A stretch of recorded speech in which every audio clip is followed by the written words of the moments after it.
I've just received an urgent message. I'm going to read it to you. Ladies and gentlemen, I have news of epic proportion. The unthinkable has happened. A zombie virus is overtaking the world. Oh, dear. At first, scientists believed the virus was transmitted only by bite. Now they realize that it's actually airborne. Currently, it has swept through most of the United States and is headed to Georgia. It's expected to arrive as soon as the end of the week. I know it sounds unbelievable, but this is our reality. We are lucky we live so close to the Center for Disease Control, the CDC, because one of the most renowned zombie virus experts and doomsday preppers, Dr. Joivich, has been able to create a vaccine. Unfortunately, he has a limited number of vials, and he has decided the only hope of continuing the human species is to identify qualified candidates with whom he will share his vials and his compound. This compound will keep the survivors safe until the virus dissipates. He has deemed certain communities as survivor communities. Ours is one. To survive, you must write a persuasive letter to Dr. Joivich and the selection committee, convincing them that you are a worthy candidate for the vials and the compound. In alignment with the democratic process, each of you is a member of that committee and will vote on the most effectively persuasive and deserving citizen. Dr. Joivich and the selection committee are looking for 3 worthy candidates in our community. Only 3 of us. Will it be you? Well, this depends on your rhetorical abilities. In order to be persuasive, you will need to consider the elements of communication, those soapstone. You will need to incorporate Aristotle's appeals, and you will need to include multiple persuasive techniques. May the best man or woman win. So what we're going to do is you are going to need to write a letter. Now, this letter has some elements of argument in it, in that you're going to have to consider what opposing people might say. And it's primarily going to be a letter that is intended to persuade Dr. Joivich and the selection committee that you are one of the more worthy candidates. Now keep in mind that if you are selected, that means the rest of us perish. So this is a competition amongst our peers. So what will happen though is you are going to have to write a letter from a particular persona. The catch is that you are not you. You are going to be given a character. And so your character will need to be fleshed out. You will decide on the gender of your character, you'll decide on the name of your character, but this must remain classified. Who you are and who your character are. Students cannot know who they are, or else that disqualifies you from the competition. You have to maintain your identity as a secret. You're going to complete a character identification form, which I'll give you in a few minutes, and then you will write a letter to Dr. Joivich and the selection committee to try to convince them to let you to be one of the survivors. And your instructions will explain to you that you need to consider the soapstone, you need to have at least 2 appeals in there, and you need to have at least 4 techniques. And once you use those things in your letter, you're actually going to use Microsoft Word's comment function to show us where you use them. So let me give you an example of a sample character. Let's say that you are a 41-year-old dentist with severe diabetes. Okay? So what are some of the pros of this character? You're a 41-year-old dentist, severe diabetes. What are some of the pros? You have skills of a dentist. You could go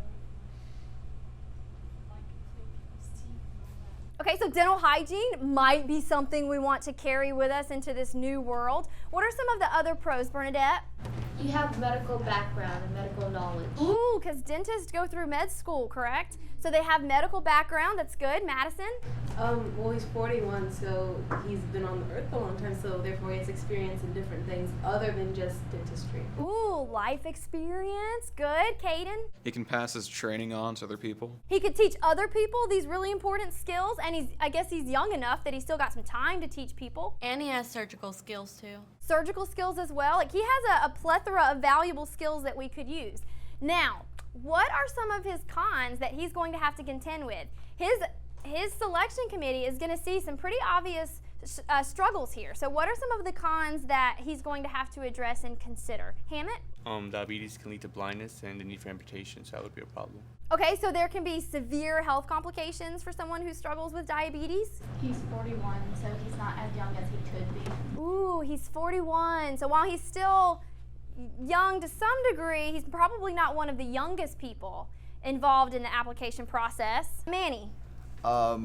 The group members in the group that the doctor goes to would have to compensate for his diabetes, such as making runs to compensate for his diet and his medicine to keep him alive. So that's one thing that would have to be taken into consideration, right? Is it possible to get the medication and things that he will need for the remainder of the time at the compound? Did you have something too, Caden? Yeah, all that medication stuff, like we don't know how long that would last for, like how long Oh, that that's true. would be effective. And we don't know how long necessarily they're going to be in that compound, right? So that could run the risk then of people having to make runs and that sort of things. So this character has obvious pros and obvious cons. In your letter, if this is you, you would have to decide on a gender, you would have to decide on a name for this character and flesh out some of the history and abilities of this character. But you primarily have to stay within these boundaries. You cannot change any of these things, and you cannot choose not to address anything. So you can't just leave out the fact that you are struggling with this disease, right? You would have to include that. Okay, so the first thing that we're going to do is I'm going to give you the instructions, and then you're actually going to randomly choose your characters from slips that I give you. Okay? Okay, so everybody take one. And whatever one you have, that's your character. Okay.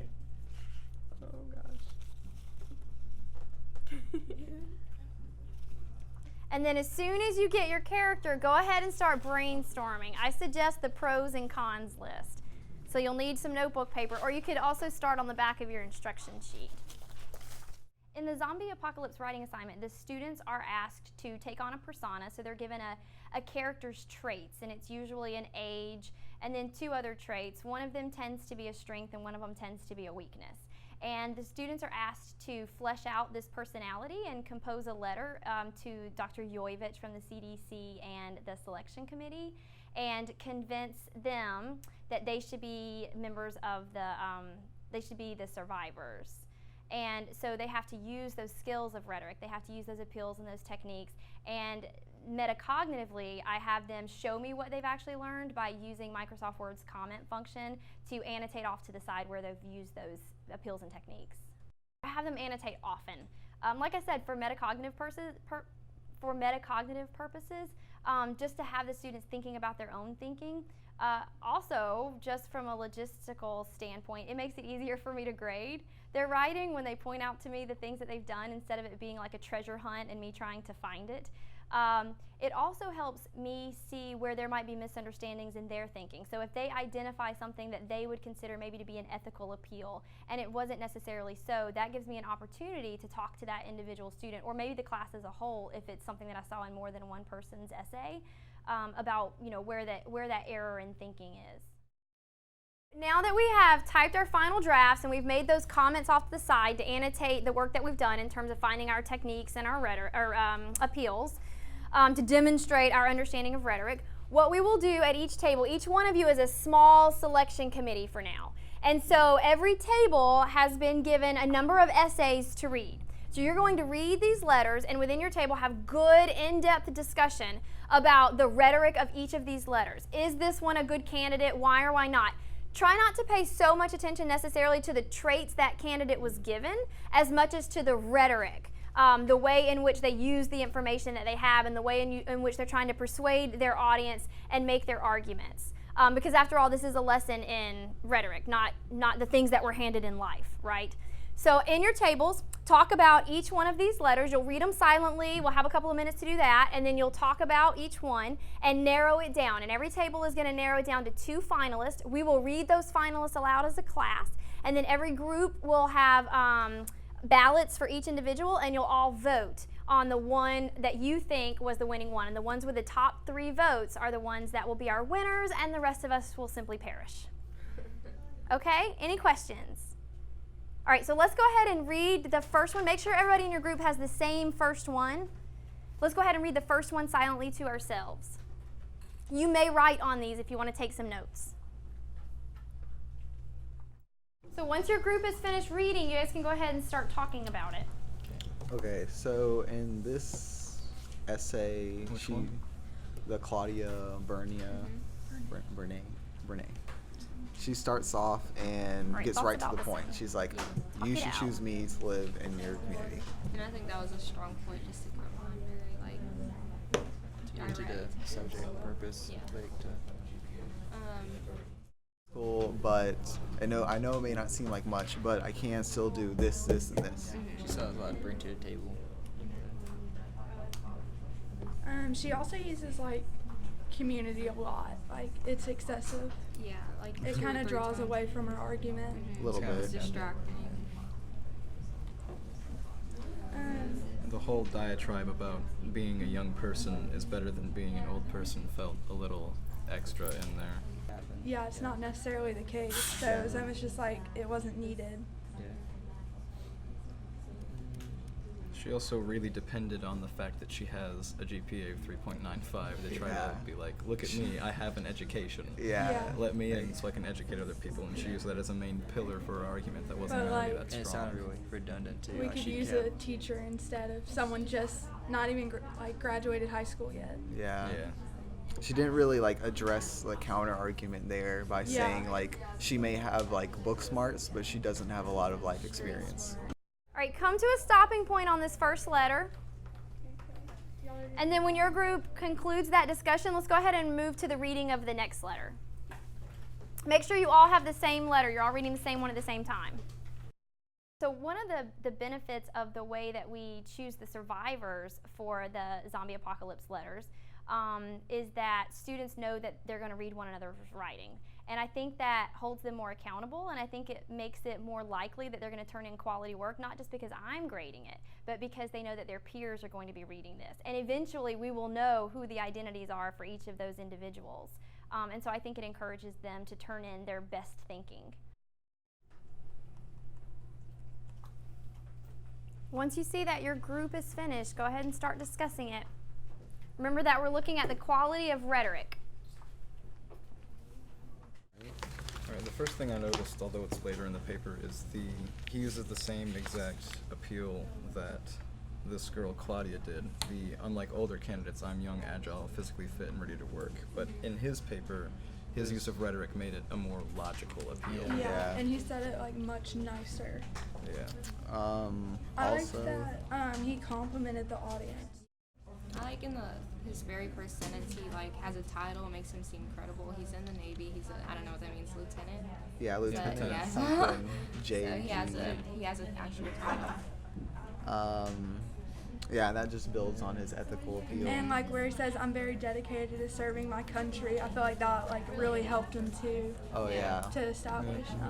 Near the ending of the second paragraph, he said that he won an actual award for the like giving hard evidence. Southeastern Agricultural Conference. That just showed, and then he said, "I spent years perfecting this process." That just shows how dedicated and how Yeah, like a dedicated worker. And he gives like shows examples of perseverance. how he really is good and Yeah. how it Yeah, will he be gave like a beneficial. lot of detail. And the fact that he is a lieutenant, he's an officer, that's also important in showing that he does have a leadership role And and, he's he is young. in leadership. Yeah. And he showed that he has very good tactical skills and whatnot. Also, like throughout the essay, he like puts in little like comical like annotations. Like in the second one, he says, by providing the one thing every living person and every unliving person needs, food. Like he's addressing the threat and he's like making The light actual of the occasion. situation. Yeah. And like he's kind of put his audience at ease. So come to Very a logical, stopping very- point on this last I letter really think and start talking in your groups about what your final two are going to be. Like what are going to be the two semifinalists that move on, and then we'll work with those as a class. So let's make some decisions. I really think our best two were. The seed of this idea came from a teacher that I worked with years ago. This idea of giving them characters and having them write from that perspective, and then over the years I altered it and it evolved into this zombie apocalypse and changed drastically, but that piece of it stayed the same.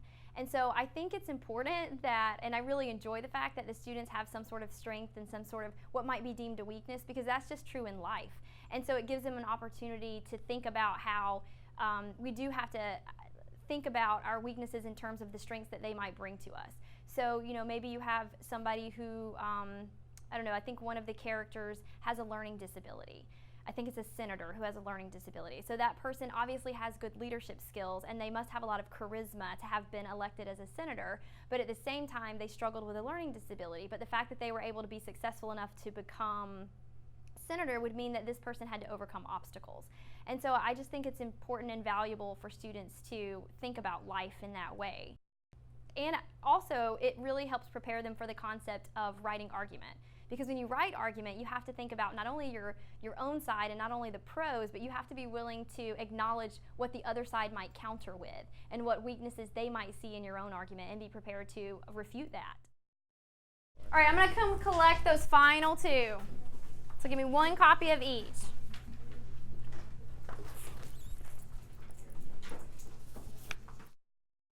Now that we have our semifinalists, we really do move to continue in this democratic process. So what will happen is, because you guys turn these in electronically, I have the copies of them, so I will pull them up and we will have some volunteers read each of these. We'll talk about each of these in your groups, and then each one of you won't vote as a group, you'll vote individually on the ballots that I provide you with. Any questions? Okay, all right, let me pull these up. Selection day is a lot of fun because it's when the students finally figure out who will survive and who will perish. And it's obviously very dramatic and exciting for them. And so what we do is use the democratic process, because the idea is that's something that we would carry into this new society that we're creating. And so through the democratic process, students vote for the letters that they felt best demonstrated those skills of rhetoric, and then we narrow it down to the semifinalists, read those together as a class, and then students discuss them in their small groups and vote individually on ballots. And then it depends on the size of the class, but it's usually the top 3 or 4 that become the survivors. Right up here. And you're taking notes as we read it so that you can come back and discuss this character later, because we do have 8 to read. Travis, would you mind reading this first one for us? Hello, I am Lieutenant Junior Gray Robinson of the United States Navy. Due to the impending catastrophe happening to the human race at this moment, the President formally thanked everyone in the armed services and sent us home.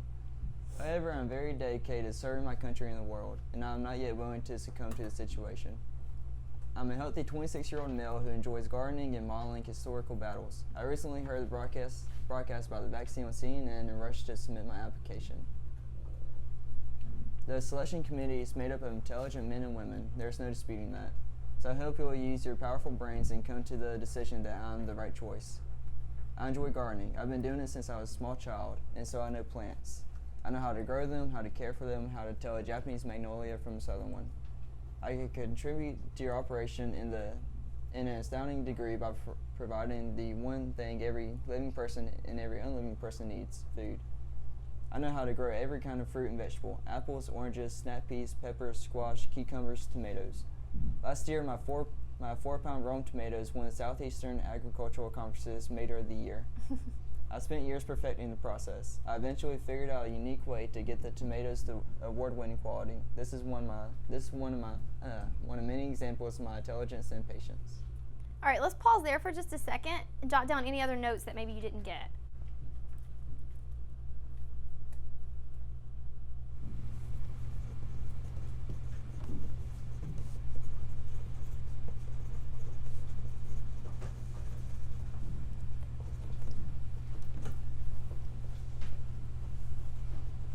All right, go ahead, Travis.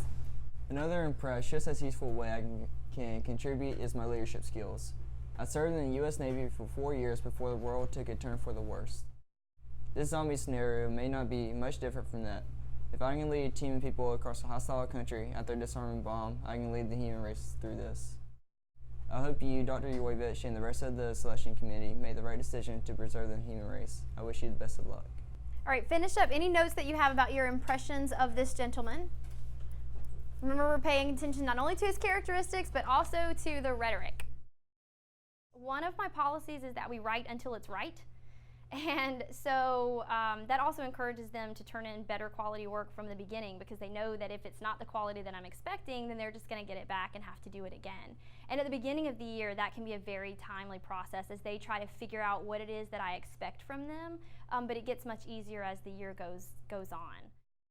So talk it out at your tables very, very quickly, just about 60 seconds or so, what your impressions are of this rhetorician.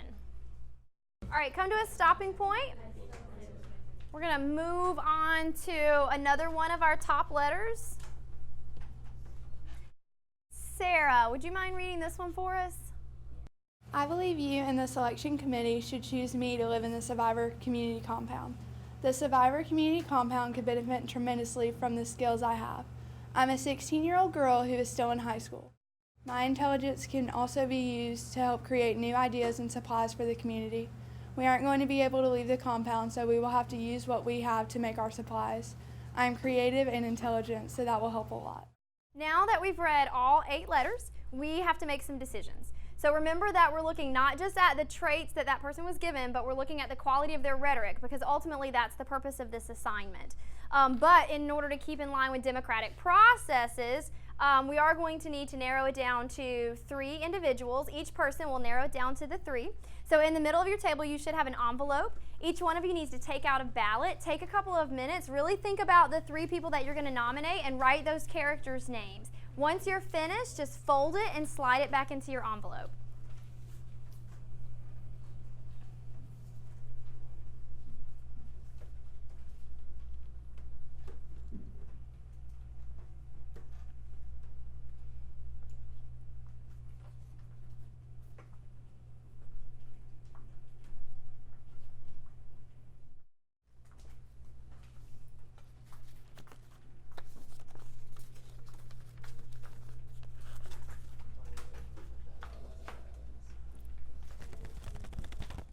Ladies and gentlemen, we have our finalists. We know who the survivors are. I'm going to start with our 3rd place. Can I get a drum roll?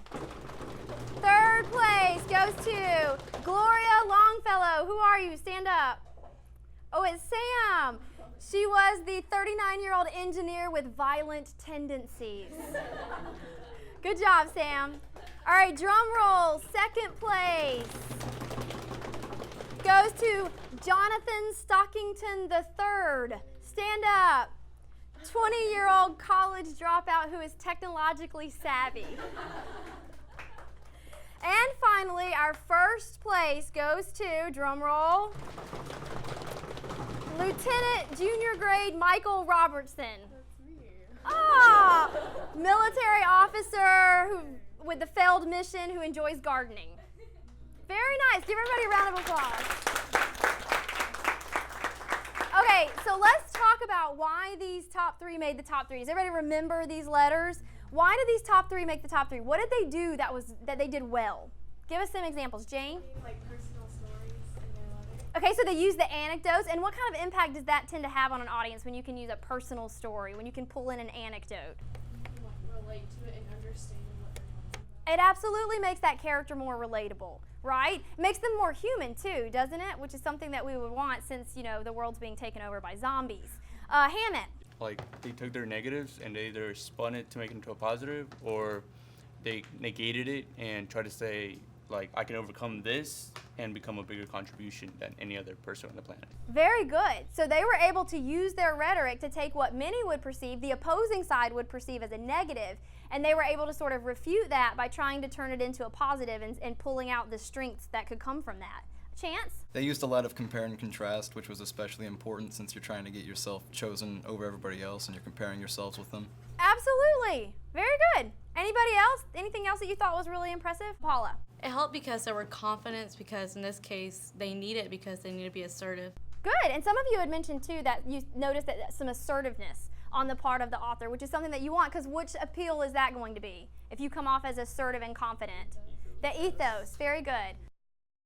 I know at the end of the school day that it's been a successful day if the students are more exhausted than I am. I think that my job is to work hard before they get here, preparing for them, so that when they get here, they're the ones doing the heavy lifting in terms of the thinking. So if they leave and they feel mentally exhausted, I think that it's been a good day. Another way that I can recognize whether or not I've had a good day is if I pass the dinner table test. So if students are going home and they're talking to their parents in positive ways about what's happening in the class, I think that I've done good things that day.